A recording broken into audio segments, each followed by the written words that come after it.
Did you know that in the UK there are over 37,000 house fires per year? And in most cases, people only escape because of one thing, and that's a fire alarm system.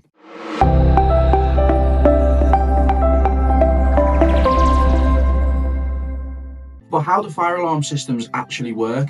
What's the difference between a smoke detector and a heat detector? And do businesses legally need fire alarms? And what about rental properties? Does your landlord legally need to make sure that your home is sufficiently fire protected? Stick around, because by the end of this video, you'll understand exactly how fire alarm systems protect lives and how to choose the right one for your home or your business. A fire alarm system is designed to detect heat, smoke or fire and alert people so that they can evacuate safely. It's not just about an alarm going off, it's about early detection that saves lives. There are two main types of fire alarm systems. Domestic fire alarms, these are for homes, usually battery powered or mains powered with a battery backup, and commercial fire alarm systems, often used in businesses, linked to a control panel that's often linked to the emergency services, such as the fire brigade. Whether it's a simple smoke alarm in your hallway or a full commercial system with multiple detectors, all fire alarm systems serve the same purpose: to give you time to escape before a fire spreads.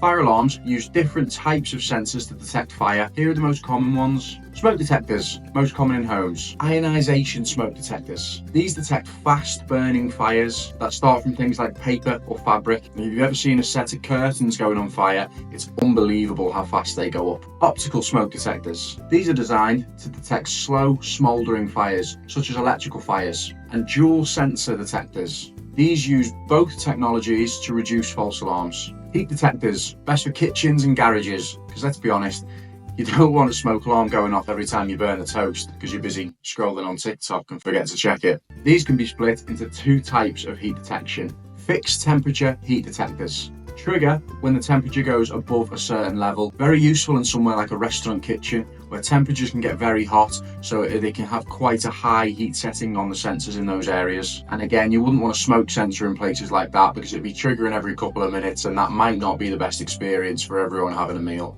And rate of rise heat detectors. These detect sudden increases in temperature, so when the temperature moves up very quickly, they will trigger. CO and multi-sensor detectors, such as carbon monoxide detectors. These detect toxic gas from fires and faulty appliances, such as a boiler. These are especially important to have in your home because you won't actually be able to smell the gas. If something happened while you were asleep, it could just kill you and you'd have no clue. Multi-sensor alarms. These combine heat and smoke detection to improve accuracy and reduce false alarms. Each of these plays a different role, which is why fire alarm placement is key. I'll go over where to place them in a moment.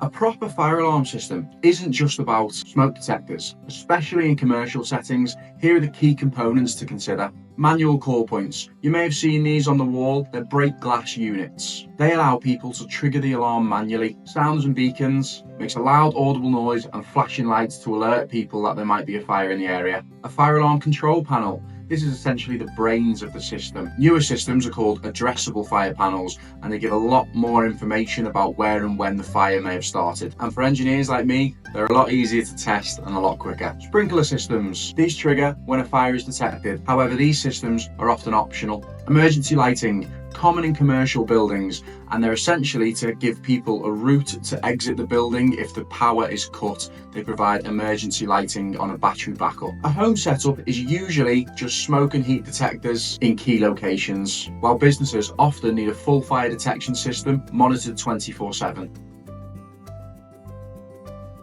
Fire alarm systems are categorised based on where and how they provide protection. Domestic fire alarms, UK edition. LD1, smoke or heat alarms in all rooms except bathrooms. LD2, smoke alarms in hallways and high-risk rooms, such as kitchens. LD3, basic level, alarms and emergency exit routes only. For homeowners, LD2 is usually the minimum recommendation. Businesses here in the UK are legally required to have a fire risk assessment, and depending on the property, they may need L1, automatic detection throughout the building. These can even go so far as to have fire detection in places like linen cupboards in care homes. L2/L3, detection in high-risk areas and escape routes. P1/P2. These fire alarms are designed to protect property and not just life. Fun fact, here in the UK, all landlords are required by law to have smoke detection in rental properties. Failure to do so can lead to fines and even criminal charges.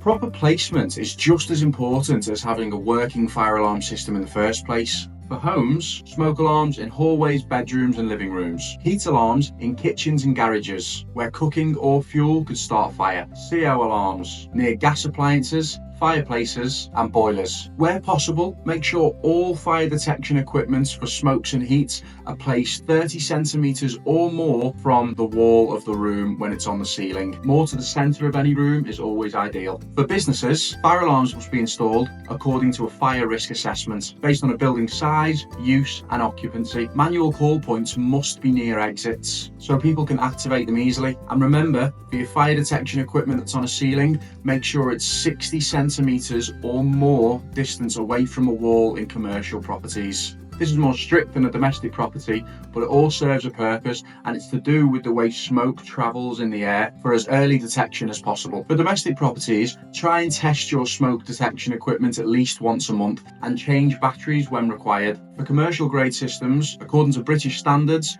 usually these need to be tested at least twice a year, and your backup batteries are usually inside the control panel and they need to be replaced usually around about every 5 years. So here are some common fire alarm mistakes. Placing smoke alarms too close to the kitchen. We've been over this one. You don't want a smoke alarm anywhere near your kitchen really, because anything gets burnt, bang, triggering all the time. Or even just when you're cooking a steak, a lot of smoke goes off and it'll trigger the alarm non-stop. Not installing enough detectors. Fire spreads unbelievably fast, so early detection is key. Forgetting about maintenance. Even dust can block these sensors over time, making alarms less effective. So just go over them there every now and then with your duster. Not interlinking alarms. If one goes off, they all should.